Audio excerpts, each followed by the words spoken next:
तो आपका प्रश्न क्रमांक 5 है, जिसमें आपको समुच्चयों को अवयव के रूप में सूचीबद्ध करना है। तो जैसे कि यहाँ पर लिखा हुआ है कि x एक विषम प्राकृत संख्या है। तो हमें पता है प्राकृत संख्या जो नेचुरल नंबर हमारे होते हैं 1 से प्रारंभ होते हैं और 1 से लेकर के अनंत तक जाते हैं, पर यहाँ पर हमें बोला हुआ विषम, इसलिए हम इसमें से केवल विषम संख्या लेंगे। तो विषम हमें पता है 1, 3, 5 इस प्रकार से अनंत तक जाएंगी, जो भी विषम संख्या होंगी वो। अगला प्रश्न है हमारा कि x सच दैट x एक पूर्णांक है जो कि -1/2 और 9/2 के बीच में आता है। तो पहले हम 1/2 और 9/2 को सॉल्व कर लेंगे।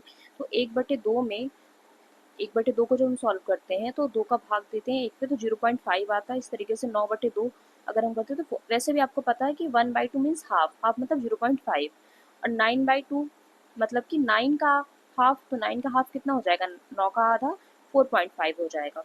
तो हमारा ये -0.5 और 4.5 के बीच में आएगा। तो आपको सीधे नंबर्स लिख लेने हैं क्लियर, कि आपका ये 0 से बड़ा होगा, मतलब है ये आपका -0.5 से बड़ा, मतलब आप 0 की ओर जाएंगे, क्योंकि आपको प्लस की ओर जाना है, माइनस से प्लस की ओर। तो ये आपका हो जाएगा 0, फिर 0 के बाद 1, 2, 3, और 4.5 से आपका जो छोटा होना चाहिए, क्योंकि 9/2 से छोटा बोला है, तो 4.5 मतलब 4.5 से छोटा, तो आप 4 तक ले लेंगे ये।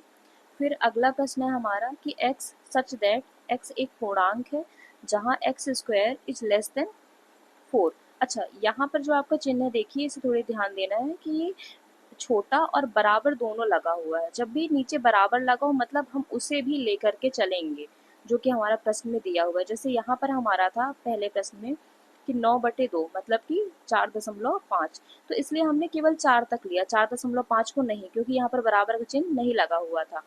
पर अब हमारा इस प्रश्न में बराबर का चिन्ह लगा हुआ है, इसलिए हम उसे लेकर के चलेंगे। जैसे कि पूर्णांक, पूर्णांक आपको पता है 0 से जितने भी धनात्मक और जितने भी ऋणात्मक होते हैं, तो x का स्क्वायर करना है जो कि 4 से छोटा हो या फिर उसके बराबर हो। तो x हम क्या क्या ले सकते हैं जो 4 से, तो हमको पता है कि अगर हम 1 का वर्ग करते हैं तो 1 आएगा, 2 का वर्ग करेंगे तो 4 आएगा, इस तरीके से 3 का वर्ग अगर हम करते हैं तो ये हमारा 9 आएगा। जबकि हमें 4 से छोटा लेना है, इसलिए 3 का वर्ग हम नहीं ले सकते, ये गलत होगा। तो हम 1 ले सकते हैं, 2 ले सकते हैं। इस तरीके से अगर हम 0 लेते हैं तो 0 का वर्ग तो 0 ही होगा। तो हम पूर्णांक के रूप में कौन कौन सी संख्या ले सकते हैं, 0, 1 और 2, क्योंकि 1 और 2 का वर्ग 4 से छोटा है या फिर 4 के बराबर है। पर चूंकि ये पूर्णांक है, इसलिए हम केवल 0 से इधर की संख्या नहीं लेंगे, क्योंकि आपको पता है पूर्णांक में धनात्मक और ऋणात्मक दोनों संख्या होती है। तो यदि हम 1 ले सकते हैं तो -1 भी ले सकते हैं, यदि हम 2 ले सकते हैं तो -2 भी ले सकते हैं। तो इस तरीके से हमारा जो यहाँ पर अवयव आएंगे वो -2, -1, 0, 1 और 2 आएंगे। फिर अगला प्रश्न है हमारा कि x such that x loyal शब्द का एक अक्षर है। तो आपको पता है जब भी अक्षर के रूप में हो तो हमें सारे अक्षर लिख देने हैं। तो L, O, Y और A।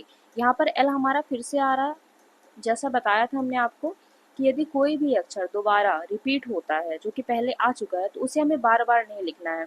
अक्षर, एक ही अक्षर अगर कई बार आता तो हमें उसे केवल एक ही बार लिखना है, जैसे कि यहाँ पर L। तो ये आपका हल हो जाएगा इसका। फिर अगला प्रश्न है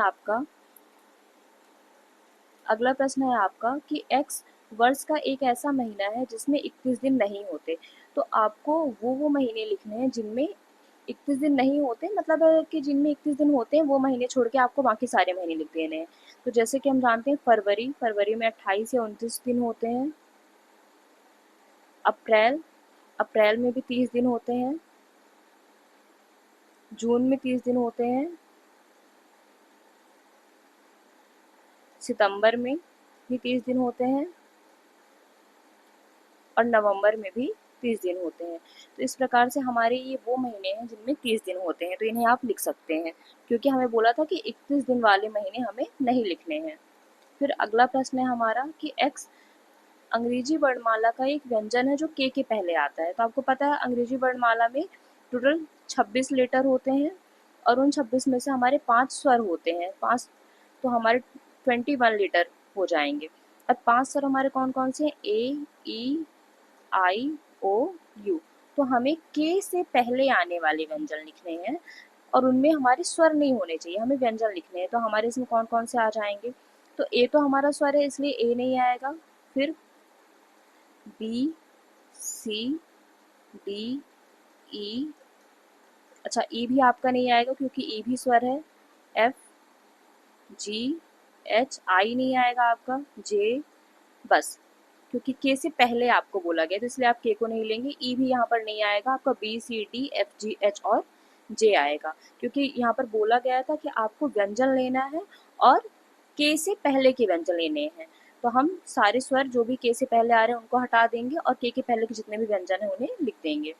फिर अगला प्रश्न है हमारा अंतिम प्रश्न, जिसमें हमें मिलान करना है। इसमें हमारा एक ओर दिया हुआ है रोस्टर रूप में और दूसरी ओर समुच्चय निर्माण रूप में। तो हमें पहचान करके मिलान करना है। जैसे यहाँ पर देखिए ये दिया हुआ 1, 2, 3 और 6। तो यहाँ पर बोला जैसे कि x एक अभाज्य संख्या है और 6 की भाजक है। तो ये तो ऐसा नहीं है क्योंकि अभाज्य बोला गया, जबकि 6 क्या है? भाज्य है, तो ये इसका नहीं होगा। फिर x 10 से कम विषम प्राकृत संख्या पर इसमें सम है, तो ये भी नहीं होगा। फिर बोला गया है कि x एक प्राकृत संख्या है और यह 6 की भाजक है। तो x प्राकृत संख्या है और 6 की भाजक है। तो अगर हम यहाँ देखें तो ये हाँ ये सारी प्राकृत संख्याएं हैं और ये 6 की भाजक भी है।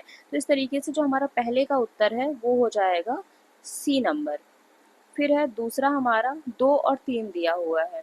तो जैसा हमारा पहला बोला है कि x एक अभाज्य संख्या है, तो हमें देखना है कि क्या 2 और 3 अभाज्य है? तो हाँ 2 और 3 दोनों ही अभाज्य संख्या है और यह 6 की भाजक है। तो हाँ ये दोनों संख्या 6 की भाजक भी है। इस प्रकार दूसरे का उत्तर हमारा ए हो जाएगा।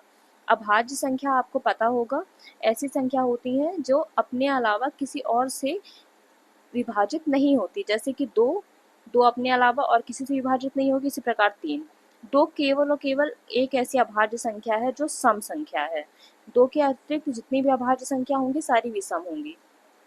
देखिए अगला प्रश्न, इसमें हमारा ये MATHE ये हमको दिख रहा है कि ये हमारे किसी वर्ड के लेटर दिए हुए हैं, किसी शब्द के अक्षर दिए हुए हैं।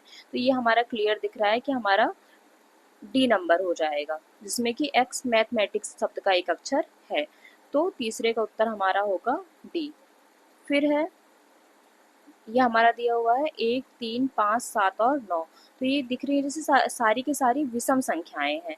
तो विषम वाला कौन सा बचा है हमारा? तो ये कि x संख्या 10 से कम एक विषम प्राकृत संख्या है। तो हाँ ये हमारी प्राकृत संख्याएं भी हैं और ये 10 से कम भी है। तो ये किसका उत्तर है? इसका उत्तर हो जाएगा बी।